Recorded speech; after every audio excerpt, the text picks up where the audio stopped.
अस्सलाम वालेकुम, मैं हूं आपका टीचर शमून बशीर और मैं आपको पढ़ाऊंगा दहम जमात का रियाजी। आज के लेक्चर में हम मुतफरिक मश्क नंबर 8 के सवाल नंबर 8, 9 और 10 को हल करेंगे। तो चलिए हम चलते हैं वाइट बोर्ड की तरफ और इन सवालात का हल शुरू करते हैं। सवाल नंबर 8 है, अगर मुसल्लस ए बी सी में ए बराबर है 17 सेंटीमीटर के, बी बराबर है 15 सेंटीमीटर और सी बराबर है 8 सेंटीमीटर हो तो ज़ाविया बी मालूम करें। तो चलिए हम सवाल नंबर 8 का हल शुरू करते हैं। तो यहाँ पे ज़ाविया बी मालूम करने के लिए सबसे पहले हम देखते हैं कि हमारे पास जो मुसल्लस ए बी सी में इज़ला की जो लंबाइयाँ दी गई हैं ए बी और सी, तो सबसे पहले हम देखते हैं कि क्या ये लंबाइयाँ मसला फिसागोरस के फार्मूला को सही साबित करती हैं या नहीं। अगर ये मसला फिसागोरस को सही साबित करेंगी तो इसका मतलब होगा कि हमारे पास जो ए बी और सी जो लंबाइयां हैं उनसे बनने वाली जो मुसल्लस ए बी सी है वो कायमा ज़ावी मुसल्लस है और फिर उसकी मदद से हम बी ज़ाविया आसानी से मालूम कर लेंगे। सबसे पहले अगर हम देखें, चूँकि कायमा ज़ावी मुसल्लस में जो सबसे बड़ा ज़िला होता है वो वितर होता है। अगर हम इन तीनों इज़ला में देखें तो इन तीनों इज़ला में हमारे पास जो सबसे बड़ी लंबाई है वो ए है और ए की कीमत है यहाँ पे 17 सेंटीमीटर। इसको हम फिर वितर के तौर पर लेंगे। यहाँ पे हम देखते हैं कि मसला फिसागोरस के फार्मूला को ये कीमतें सही साबित करती हैं या नहीं। तो सबसे पहले हम मसला फिसागोरस लिखेंगे, मसला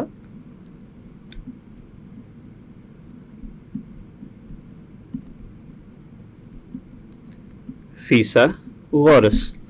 तो ये हमारे पास कुछ इस तरह से बनेगा। चूँकि सबसे बड़ी लंबाई हमारे पास है ए, तो इसको हम वितर के तौर पर लेंगे। तो मसला फिसागोरस हमारे पास होता है वितर का मुरब्बा बराबर है कायदा का मुरब्बा जमा अमूद का मुरब्बा। तो बाकी की लंबाइयाँ जो हमारे पास हैं वो है बी का मुरब्बा जमा सी का मुरब्बा। तो यहाँ पर हम ए बी और सी की कीमतों को लिखते हैं। तो ये हमारे पास कुछ इस तरह से बनेगा।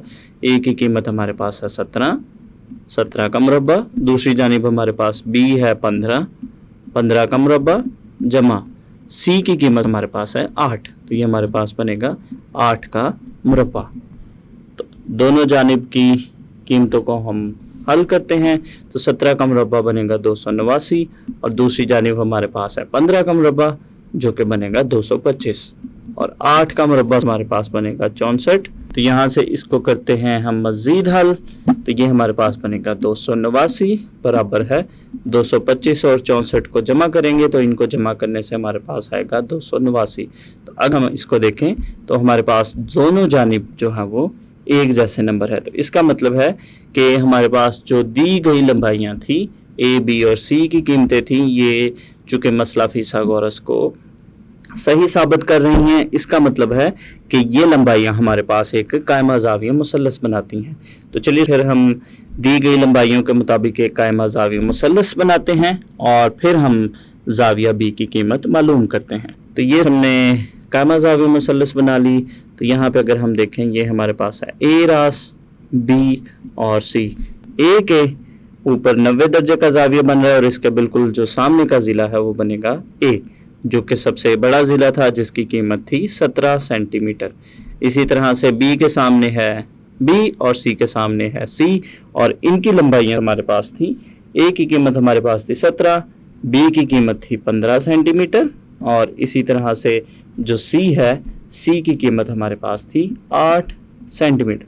तो यहाँ पर अगर हम देखें तो हमने ज़ाविया बी की कीमत मालूम करनी है। तो ज़ाविया बी को हम थीटा के बराबर फ़र्ज़ करते हैं और थीटा की कीमत हम आसानी से मालूम कर सकते हैं। चूँकि हमारे पास तीनों जो इज़ला हैं वो हमें पता है तो थीटा की कीमत हम आसानी से मालूम कर सकते हैं। तो कौनियाती निस्बतों में से किसी एक निस्बत को भी हम इस्तेमाल करके थीटा की कीमत मालूम कर सकते हैं। तो यहाँ पर थीटा की कीमत मालूम करने के लिए हम तो कौनियाती निस्बतों में से टेंजेंट का इस्तेमाल करेंगे। टेंजेंट थीटा हमारे पास होता है अमूद बटा कायदा। तो यहाँ पर अगर हम देखें अमूद की कीमत है 15 और इसी तरह से कायदा की कीमत है 8। तो ये हमारे पास बनेगा tan थीटा बराबर है 15/8। तो यहाँ पर चूँकि हमने थीटा की कीमत मालूम करनी है तो tan को हम दूसरी जानिब लेकर जाएंगे, तो ये हमारे पास बनेगा थीटा बराबर है tan इनवर्स 15/8।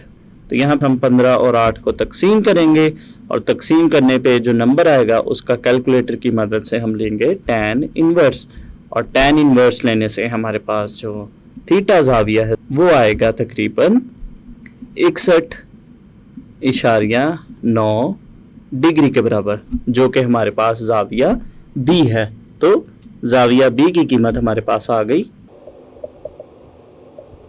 61.9 डिग्री।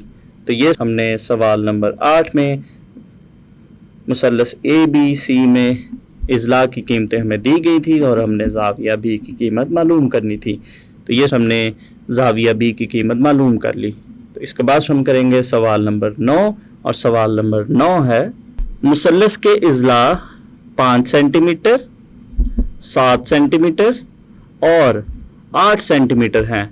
क्या वो हादतु ज़ाविया, मुनफरजतु ज़ाविया या कायमतु ज़ाविया है? हमें एक मुसल्लस के इज़ला की लंबाइयाँ दी गई हैं, तो हमने ये मालूम करना है कि क्या वो हादा ज़ाविया मुसल्लस है या मुनफरजा ज़ाविया मुसल्लस है या कायमा ज़ाविया मुसल्लस है।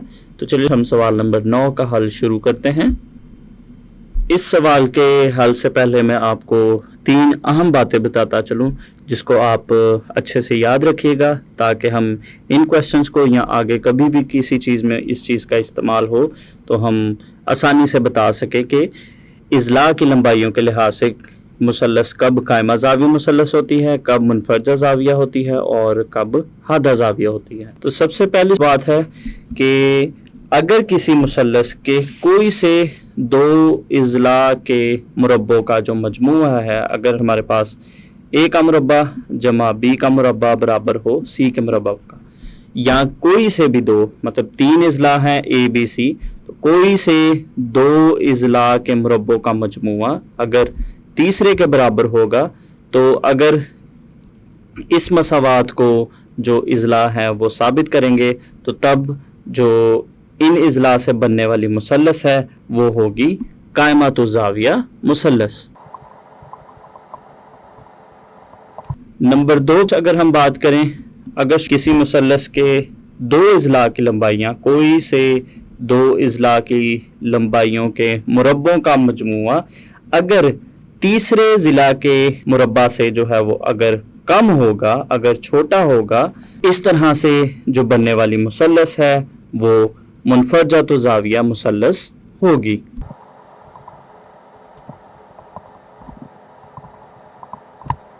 और तीसरी जो बात है, अगर मुसल्लस के कोई से 2 इज़ला की लंबाइयों के मुरब्बों का मजमूआ है जो है वो तीसरे ज़िला की लंबाई के मुरब्बा से अगर ज़्यादा होगा, ऐसे इज़ला से बनने वाली जो मुसल्लस है वो फिर हादतु ज़ाविया मुसल्लस होगी।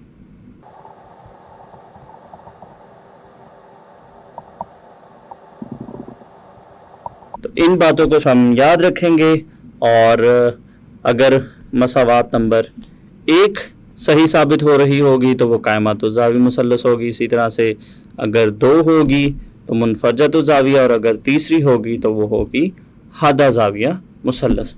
तो यहाँ पे अगर हम देखें तो यहाँ पे हमारे पास जो इज़ला की लंबाइयाँ हैं वो 5, 7 और 8 हैं। तो चलिए स्टूडेंट्स हम इसको चेक करते हैं, इसको हल करते हैं और देखते हैं कि ये कौन सी मुसल्लस बनाते हैं। तो यहाँ पे हमारे पास जो इज़ला की लंबाइयाँ दी गई हैं इनको हम ए, बी और सी का नाम देते हैं। फ़र्ज़ करें ए बराबर है 5 सेंटीमीटर के, बी बराबर है 7 सेंटीमीटर के, और इसी तरह से जो सी है, सी बराबर है 8 सेंटीमीटर के। तो चलिए अब हम देखते हैं ए का मुरब्बा जमा बी का मुरब्बा हम निकाल के देखते हैं। ए का मुरब्बा जमा बी का मुरब्बा, तो ये हमारे पास कुछ इस तरह से बनेगा। 5 का मुरब्बा जमा 7 का मुरब्बा, تو یہ کچھ اس طرح سے بنے گا, a کا مربع جمع b کا مربع, 5 کا مربع بنے گا 25 اور 7 کا مربع بنے گا 49. تو یہاں سے اس کو ہم کرتے ہیں مزید حل. a کا مربع جمع b کا مربع 25 اور 49 کو جمع کریں گے تو ہمارے پاس بنے گا 74. اور اب ہم دیکھتے ہیں اس کے c کا مربع کیا بنتا ہے. c کا مربع جو کہ بنے گا 8 کا مربع اور 8 کا مربع ہمارے پاس بنے گا 64. اگر ہم دیکھیں a کا مربع جمع b کا مربع ہمارے پاس آیا ہے 74 اور اسی طرح سے جو c کا مربع آیا ہے وہ آیا ہے 64. تو اس کا مطلب ہوا کہ ہمارے پاس a کا مربع جمع b کا مربع یہ بڑا ہے c کے مربع سے, چونکہ a کا مربع جمع b کا مربع یہ آیا ہے 74 اور 74 بڑا ہے 64 سے. اگر ہم دیکھیں ہمارے پاس جب بھی a کا مربع جمع b کا مربع یہ بڑا ہوگا c کے مربع سے تو ان اضلاع سے بننے والی جو مثلث ہوگی وہ حادۃ الزاویہ مثلث ہوگی. لہذا ABC ایک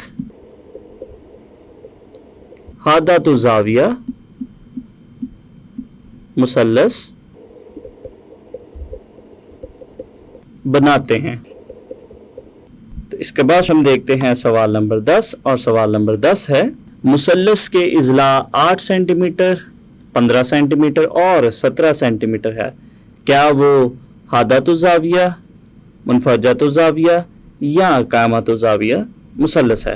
تو چلیے ہم اس سوال کا حل شروع کرتے ہیں, اور اس میں دی گئی لمبائیوں کو ہم a b اور c کے برابر فرض کرتے ہیں. فرض کریں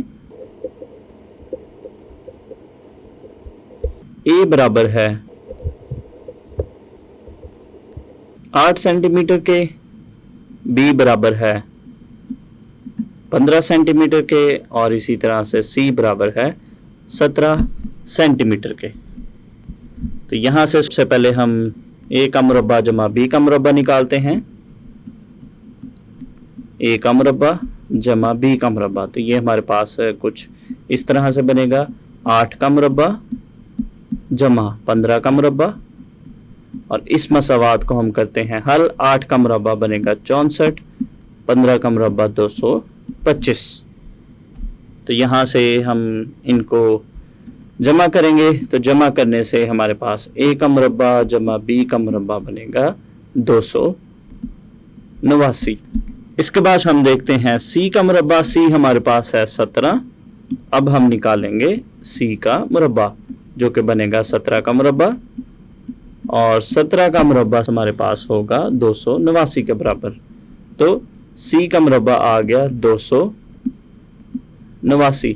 اب اگر ہم ان دونوں مساواتوں کو دیکھیں تو ان کی قیمتیں ہمارے پاس برابر ہیں. تو اس کا مطلب ہوا کہ a کا مربع جمع b کا مربع برابر ہے c کا مربع. تو جب اس a کا مربع جمع یا کوئی سے دو مثلث کے کوئی سے دو اضلاع کا مربع کا مجموعہ تیسرے ضلع کے مربع کے برابر ہوگا تو ان اضلاع سے بننے والی مثلث جو ہے وہ قائمۃ الزاویہ مثلث ہوگی. لہذا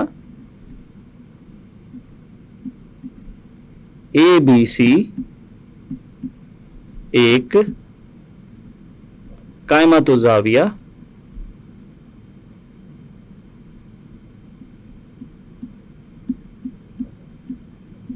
مثلث بناتے ہیں. تو یہ ہمارے پاس سوال نمبر 10 کا حل مکمل ہو گیا. آج کے لیکچر میں ہم نے متفرق مشق نمبر 8 کے آخری 3 سوالات یعنی سوال نمبر 8, 9 اور 10 کو حل کیا, اور اس کے ساتھ ہی ہماری متفرق مشق نمبر 8 مکمل ہوگی. تو امید کرتا ہوں آپ کو اس مشق کی اچھے سے سمجھ آئی ہوگی. اگلے لیکچر تک کے لیے دیجیے اجازت. اللہ حافظ.